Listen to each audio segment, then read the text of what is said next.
Bharat Russia युक्रेनचं युद्ध थांबवू शकतं. इटलीच्या पंतप्रधान जॉर्जिया मेलोनी यांचं भारताबाबत विधान.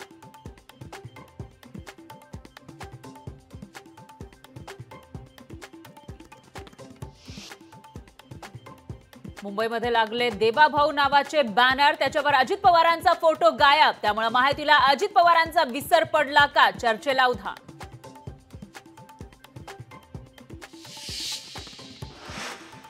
केंद्र सरकारकडून सोयाबीन खरेदी केंद्र सुरू करण्यास मान्यता. कृषी मंत्री धनंजय मुंडेंच्या पाठपुराव्याला यश. आयातीवर शुल्क लावल्याने शेतकऱ्यांना होणार फायदा.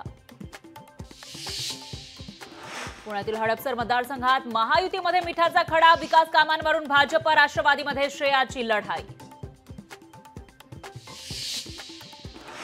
देवेंद्र फडणवीस हे राज्याचे मुख्यमंत्री व्हावेत ही इच्छा. फडणवीसांसमोरच परिणय फुकेंनी बोलून दाखवली इच्छा. पुढील महिन्यात आचारसंहिता लागण्याची शक्यता. माजी मुख्यमंत्री अशोक चव्हाण यांनी वर्तवला अंदाज.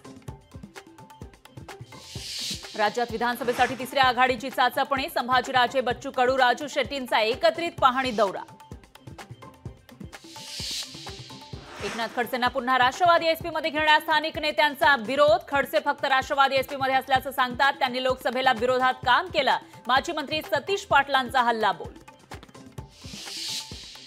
राधानगरी धरण पाणलोट क्षेत्रामध्ये पावसाचा जोर वाढला. धरणातून 2928 क्युसेक पाण्याचा विसर्ग नदीपात्रात सुरू. नदीकाठच्या लोकांना सतर्कतेचा इशारा.